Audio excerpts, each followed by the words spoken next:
Iran তাদের সমৃদ্ধকৃত uranium হস্তান্তরে রাজি হয়েছে এবং দুই দেশের মধ্যে শান্তি চুক্তি খুবই কাছাকাছি, এমন দাবি করেছেন মার্কিন প্রেসিডেন্ট ডোনাল্ড ট্রাম্প। বৃহস্পতিবার হোয়াইট হাউজের বাইরে সাংবাদিকদের সঙ্গে আলাপকালে ট্রাম্প বলেন, ইরান ইতোমধ্যে তাদের সমৃদ্ধ ইউরেনিয়াম ছাড়তে সম্মত হয়েছে, যদিও এ বিষয়ে ইরানের পক্ষ থেকে আনুষ্ঠানিক কোনো স্বীকৃতি পাওয়া যায়নি। তিনি দাবি করেন, হরমুজ প্রণালীতে অবরোধ এবং সামরিক চাপের কারণেই তেহরান আলোচনায় বসতে বাধ্য হয়েছে। তার ভাষায়, ইরান চুক্তি করতে চায় আর আমরা তাদের সঙ্গে খুব ভালোভাবে আলোচনা করছি। ট্রাম্প আরও জানান, ইরানের সঙ্গে চলমান 2 সপ্তাহের অস্থায়ী যুদ্ধবিরতির মেয়াদ বাড়ানোর প্রয়োজন নেই। তার আশা, এই সময়ের মধ্যেই একটি স্থায়ী চুক্তি সম্পন্ন হবে। গত 8 এপ্রিল শুরু হওয়া এই যুদ্ধবিরতির মেয়াদ শেষ হওয়ার কথা রয়েছে 21 এপ্রিল।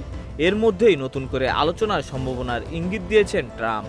তিনি আরও বলেন, চুক্তি সম্পূর্ণ হলে তা স্বাক্ষরের জন্য তিনি পাকিস্তান সফরে যেতে পারেন। ট্রাম্পের দাবি, সাম্প্রতিক কয়েক সপ্তাহের সামরিক চাপ, বোমা হামলা এবং নৌ অবরোধের ফলেই ইরানের সঙ্গে সম্পর্কের এই পরিবর্তন সম্ভব হয়েছে।